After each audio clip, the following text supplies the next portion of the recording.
I think Carmelo Anthony is damaging himself right now with the Houston Rockets. I think he's been damaging himself the last few years. And look, his pocketbook is doing great, but his legacy is getting beat up.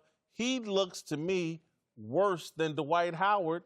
His reputation right now, you're going to remember Carmelo more for losing than being a great basketball player.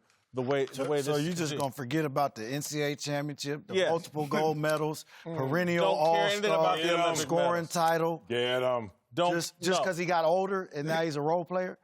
He couldn't win in New York.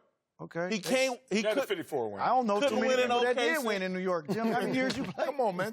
14. That was the early 90s. Didn't win Can then. I borrow your cap? You want this? Yeah, I want this. Right here. I would wear yours in my head. I got some of that juice and berries on my cap. Oh. Let me say this. Totally disagree. Let me tell you what. Drop knowledge. I'm going to give you a prime example. Dominique Wilkins. Mm-hmm. Oh, here's the thing. You say damaged legacy. Dominique at Atlanta, great, but he fit in that great but category. I'm going to tell you why you're wrong. No, Go ahead. I'm not going to say myself. Here's the thing with Dominique. He was he considered in the realm of Michael Jordan, Magic, Bird? No.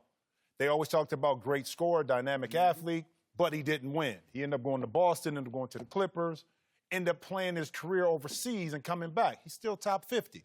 We still relish in the fact of what Dominique did, who he was. He's a top 50 player. I think Carmelo, we knew what was going to happen in regards to him getting older. My expectations wasn't that high.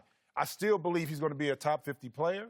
They're going to look back at this later on. I don't think it hurts his legacy. I think everybody knew who Carmelo already was going into the season. Jim.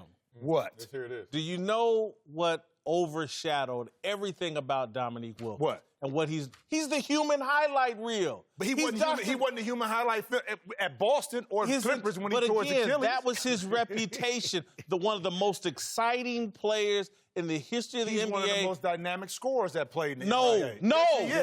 Yes, he is. One-on-one.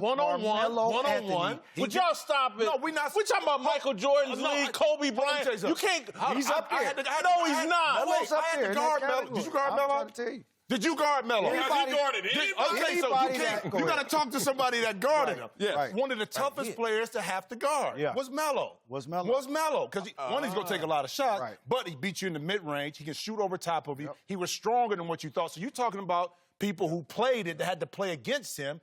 The man could score and get buckets, whether you liked his game or not. Win, and that's what he's going to be known for. But so Dominique couldn't either. Dominique is known for the highlights. But he couldn't Let me win. ask you a question. Who is going to win with Golden State and LeBron James in this era? Well, hold on. Y'all chasing him down that rabbit hole. Don't do that. He's trying to fool y'all. First of all, I ain't never heard of Jason Whitlock and others talk about Carmelo's legacy until he's on the way down. And then all of a sudden, they're like, oh, you better protect your legacy. Because when Carmelo was balling, he's a borderline Hall of Famer. They were taking shots at that dude when he was on top. Oh, all he is a one-dimensional scorer, and he's just over there gluing with the ball. And I'm like, y'all never gave him his props when he deserved them. And now you're going to say, protect the props that we didn't give you when he's on his way down. No one's going to remember these moments. So you're saying that right now, if he stays like this, he's not getting the Hall of Fame. It's going to damage him so much that he's going to be out of the Hall of Fame conversation. Did I say anything? No, but you're saying damaging.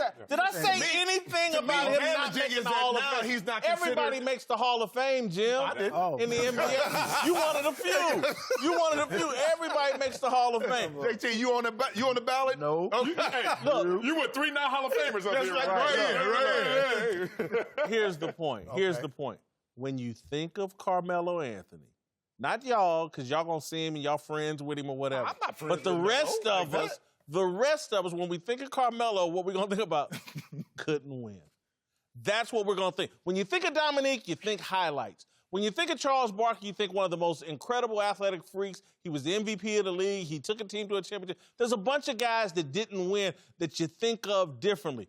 Carmelo's a ball stopper. Jim, I get it that he gave it. it to you. I get it. He gave it to you. I said he was tough to score. I said he was tough to guard. But that is a simple logic out there. A lot of casual fans, a lot of people just hear Carmelo Anthony, it just triggers, oh, you didn't win. He took the money over the... But it's wrong. We're in the now. 5, 10, 15 years later, it's going to be a different narrative. That's I'm how trying to tell we're you. going to... But I'm telling you, but that's, to me... I'm trying to think what you wanted him to win.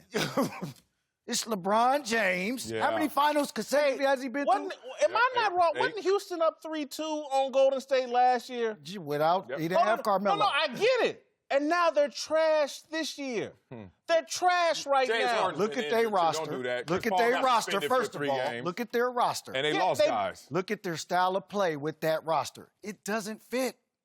They won't change. What are we going to do? We're going to do what we do. We're going to do it better. How? You With can't. what? You can't. And they regress. With no defenders. And they regress. Now, part of the reason, too, they try to blame defensively, Carmelo comes in No way. and says that it's his fault. I put this little board together just to show something about Go ahead. Carmelo Go ahead, effect Iceberg. right here. So now you got Mike Budenholzer coming back, hopefully, for the Rockets. Now, keep in mind right here, this is where they rank defensively. It is who they are. Right. It is who they are. But last year in 17-18, Jeff Bezdilik had more of a say-so defensively, and they were 7. He leaves, guess what? Now they're back up to 21st. So But guess who arrived? It don't have nothing to do with you call Carmelo. Melo a black Because cat. look before Carmelo. That's crazy. Look before Carmelo, they were 21st and 18. Right. Okay, I was even on with that Trevor team. Ariza. So the common denominator to me is Jeff Bezdilik left, and now he's coming back. It's not so much Carmelo. He wouldn't go guard anyway. Right. You already knew that. Let me tell you what the And comment. who is he guarding? Because he's 6 man. He really can't really guard nobody. I'm just going to tell you. Y'all acting like he wasn't in OKC and there was a problem in OKC this year. He leaves OKC. And it's still a problem in OKC. They just won 7 straight, But Jim, they and started just off slow. clown-suited Houston. They started off slow. 2 without Westbrook. That's the winning Westbrook formula. wasn't there Are they going to win? Yeah, that's the winning Are they formula. going to win the championship in Are they OKC? not better without Carmelo? Addition by subtraction. And then you added that subtraction to Houston, and guess what? Now they're trash. This is telling right here because cannot as a do that. journalist, Can't do that, man. and Can't do as the athletes up here, and as the journalists, this is telling you seriously. Carmelo's narrative has been controlled by journalists who said you chose losing over and you chose money over actually going out there being a competitor. Like you said, every athlete's like, dude, there's no chance of winning in Denver. Right. There's no chance of winning in New York. No. So we kind of leave it there and just say, are you buckets? Right. Are you game? And we say yes, but the narrative says no. Does his legacy change if he goes to Golden State? No, because you know Why? They're going to win. They're going to win. So does that change? Why are you convinced? Where is Carmelo ever? Since Syracuse, where has he shown up where victories follow? Put him on Golden State. What's the win? I'm going to say this about Houston. I put a lot of onus on Houston on the Rockets because they didn't want to play Ariza. Fine. As management, go out and find somebody else that can replace that role. Oh, yeah. Because if you want to compare Carmelo and his impact, put him on that same team and see if they regress. The team has totally changed dynamically from how they played last year, personnel. No doubt. So a lot of that has to do with the front office and management of the Rockets. It's not the same team that the Rockets had last year, so it's hard to compare that. It's not totally analytics. different. It's not. I'm just sitting here blown away. Good. OKC trash last year, now on a 7-game winning streak. Blow out Houston. Houston's trash, but it has nothing to do with Carmelo.